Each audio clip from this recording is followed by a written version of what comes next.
નમસ્કાર મિત્રો, આ વિડીયોમાં તમારું સ્વાગત છે। તો મિત્રો, આ વિડીયોમાં આપણે ધોરણ 8 વિષય ગણિત પ્રકરણ નંબર 12 અવયવીકરણનો સ્વાધ્યાય 12.1 નો દાખલા નંબર 3 ગણીશું। આના પહેલા ઓલરેડી આપણે દાખલા નંબર 1 અને દાખલા નંબર 2 ગણી ચૂક્યા છીએ। તમે હજી સુધી નથી જોયો તો એની લિંક ડિસ્ક્રિપ્શનમાં આપેલી છે, તો જઈને એ વિડીયો જોઈ શકો છો। તો અહીંયા આપણે દાખલા નંબર 1 જોઈએ તો x² + xy + 8x + 8y છે। તો આનું આપણે રફકામ છે એ સાઈડમાં કરીશું, એટલે કે આ વસ્તુ છે એ તમારે રફકામમાં કરવાનું છે। અને જે દાખલો અહીંયા હું ગણીશ એ દાખલો તમારે નોટમાં ગણવાનો છે, અથવા તો પેપરમાં પૂછાય તો ત્યારે પેપરમાં ગણવાનો છે। તો સૌથી પહેલા આપણે અહીંયા જોઈએ તો કોમન શું નીકળશે, તો બંનેમાંથી કોમન x નીકળશે, બરાબર। ધારો કે x² છે વત્તા xy છે। અહીંયા સૌથી પહેલા તમારે બે પાર્ટ પાડી દેવાના છે, એટલે કે ભાગ 1 અને ભાગ 2। આમાંથી એક વસ્તુ કોમન કાઢવાનું અને આમાંથી પણ એક વસ્તુ કોમન કાઢવાનું છે। ઓકે, અહીંયા જોઈએ તો x * x થશે વત્તા અહીંયા x * y થશે। તો બંનેમાંથી એક x કોમન નીકળે છે, બરાબર। તો આપણે કોમન કાઢી દઈએ અહીંયા, તો એક x નીકળી જશે આમાંથી, તો એક x વધશે વત્તા x નીકળી ગયો તો y વધશે, બરાબર। હવે અહીંયા જોઈએ તો 8 * x છે અને 8 * y છે, એટલે કે 8x અને 8y છે, એટલે કે એમાંથી પણ 8 નીકળી જશે, બરાબર। તમને દેખાય છે ક્લિયર અહીંયા કે 8 નીકળી જશે, એટલે કે વત્તા 8 બહાર નીકળશે, તો અંદર શું વધશે, x વત્તા y વધશે, બરાબર। હવે આપણે અહીંયા જોઈએ તો x વત્તા y એ પણ કોમન નીકળી જશે, બરાબર। બંનેમાં સરખું છે એટલે કોમન નીકળી જાય, તો અહીંયા x વત્તા y એ કોમન કાઢી દઈએ આપણે, તો શું વધશે, તો આ x વધશે અને વત્તા 8 વધશે, બરાબર। તો x વત્તા 8 વધશે। અહીંયા આપણે જોઈએ, ફરીથી તમને સમજાવી દઉં કે અહીંયા આ એક પદ છે અને અહીંયા બીજું પદ છે, બે પદો છે। તો આ પદમાંથી, એટલે કે આ આખા પદમાંથી x + y બહાર નીકળી ગયો છે, તો x જ વધશે એકલો, અને આ આખા પદમાંથી x + y નીકળી ગયો છે એટલે એકલો આઠલો જ વધશે। ઓકે, એટલે x વત્તા 8 અહીંયા વધશે। તો આ થઈ ગયા એના અવયવ કે x + y અને x + 8। તો અહીંયા દાખલા નંબર 2 છે 15xy - 6x + 5y અને -2। રફકામ આપણે અહીંયા કરીશું, તો 15xy - 6x આપણે કહ્યું હતું ઉપર કે બે પદ અલગ પાડી દેવાના, પહેલા બે અને બીજા બે, બરાબર। તો અહીંયાથી કોઈ કોમન નીકળતું નથી, જુઓ અહીંયા ખાલી x એકલો કોમન નીકળે છે। તો આપણે આમાંથી સહગુણક હોય ને એમાંથી કોમન કાઢવા પહેલા ચેક કરવાનું કે નીકળે છે કે નહીં, તો અહીંયા કોઈ નીકળતું નથી, તો આપણે પદો છે ને એના અદલા બદલી કરી દઈશું, એટલે કે અમુક પદ આગળ લાવી દઈશું અને અમુક પાછળ લાવી દઈશું। તો અહીંયા આપણે આવી રીતે કરીશું, 15xy અને આ 5 વાળું છે ને આગળ લાવી દઈએ, એટલે કે +5y, ઓકે, અને 6x વાળું પાછળ લઈ જઈશું, એટલે કે -6x અને -2, જેથી અહીંયા કોઈ કોમન નીકળી જાય, બરાબર। કોઈ સંખ્યા કોમન નીકળે એટલા માટે આપણે આવું કર્યું છે। તો અહીંયા જોઈશું ઉપર તો 15xy છે, તો એના અવયવ થશે 5 તરી 15 અને x અને y થશે। ઓકે, અહીંયા બીજું પદ છે 5y, એટલે કે એમાં આવશે 5 અને y।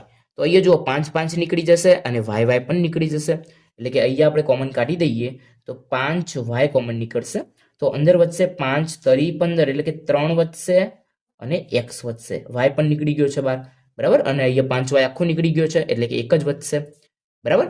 અહીંયાથી આપણે નીકળી દઈશું બહાર -2, ઓકે, તો -2 નીકળી ગયા એટલે અહીંયા શું વધશે, તો અહીંયા 2 તરી 6 થાય, ઓકે, એટલે 2 નીકળી ગયા એટલે 3 વધશે ને, એટલે 3x વધશે, ઓકે। અને અહીંયા -2 તો આખા બહાર નીકળી ગયા છે, એટલે કે +1 વધશે, બરાબર। અહીંયા આપણે ગુણીએ તો જો એવું ને એવું થઈ જાય છે, અહીંયા -2 ને 3 વડે ગુણીએ તો -2 તરી -6x બની ગયો। હવે આ અંદર ગુણીએ તો -2 × 1 તો -2 થઈ જશે, પાછું એને આવી જશે, ઓકે। તો અહીંયા સરખા પદ થશે 3x + 1, 3x + 1, તો 3x + 1 આપણે બહાર કાઢી દઈશું કોમન, તો એ પણ નીકળી જશે, 3x + 1 કોમન બહાર નીકળી જશે। તો આ પદમાંથી 3x + 1 નીકળી ગયો તો વધ્યું 5y, ઓકે, 5y વધ્યું, અને આ પદમાંથી પણ 3x + 1 નીકળી ગયું એટલે -2 વધ્યા, તો આ -2 વધશે। તો આ થઈ ગયા એના અવયવ 3x + 1 5y - 2। તો એ દાખલા નંબર 3 જોઈએ કે ax + bx - ay - by। તો આમાંથી આપણે કોમન શું કાઢીશું? તો સૌથી પહેલા બે ભાગ પાડીશું. એમાંથી પહેલામાં કોમન નીકળે છે x અને x, તો આપણે x કોમન કાઢી દઈશું. ઓકે, તો અંદર વધશે a વત્તા b. ઓકે, જો અહીંયાથી a વધશે એકલો, કારણ કે x તો નીકળી ગયો છે, અહીંયાથી b વધશે અને x નીકળી ગયો છે. બરાબર. હવે અહીંયા આપણે y કોમન નીકળે છે, પણ એકલો y કાઢીશું તો અંદર a વત્તા b વધશે નહીં. આપણે શું વધારવાનું છે? તો આપણે a વત્તા b વધારવાનું છે. તો આપણે માઇનસ y કોમન કાઢીશું. તો અહીંયાથી માઇનસ નીકળી ગયો અને y નીકળી ગયો, તો એકલો a વધશે. ઓકે, અહીંયા માઇનસ નીકળી ગયો અને y નીકળી ગયો, તો પ્લસ b વધશે. થઈ ગયું બંને સરખે. તો પછી a વત્તા b બહાર નીકળી જશે, એટલે કે a વત્તા b આપણે બહાર કાઢી નાખ્યું. તો અંદર વધશે અહીંયા પદમાંથી a વત્તા b નીકળી ગયું, તો ખાલી એકલો x વધશે. ઓકે, અને આ પદમાંથી a વત્તા b નીકળી ગયું છે, તો માઇનસ y વધશે. તો આ થઈ ગયા એના અવયવ a વત્તા b કૌંસમાં x માઇનસ y. દાખલા નંબર 4 છે 15pq plus 15 plus 9q plus 25p. તો આના આપણે બે ભાગ પાડીશું અને એના અવયવ પાડીશું અને કોમન વસ્તુ બહાર કાઢીશું. અહીંયા રફકામ જોઈએ તો સૌથી પહેલા આપણે ડાયરેક્ટ કરવા જઈએ તો શું થાય છે એ આપણે અહીંયા ચેક કરીએ. બરાબર, તો તમે ડાયરેક્ટ આવી રીતે કરવા જશો કે 15 હું બહાર કાઢી દઈશ, તો આપણે 15 બહાર કાઢી દઈએ તો અંદર શું વધશે? તો અહીંયા 15 નીકળી ગયો, તો pq વધશે, અને વત્તા અહીંયા 15 છે એ બહાર નીકળી જશે એટલે 1 વધશે. બરાબર, તો pq પ્લસ 1 વધે છે અહીંયા. તો એવી રીતે આ બંનેમાંથી કંઈક આપણે બહાર કાઢીએ તો pq પ્લસ 1 એવું તો વધવાનું છે જ નહીં. ઓકે, અહીંયા ક્યાંય pq છે નહીં, એટલા માટે. તો હવે આપણે અહીંયા શું કરીશું?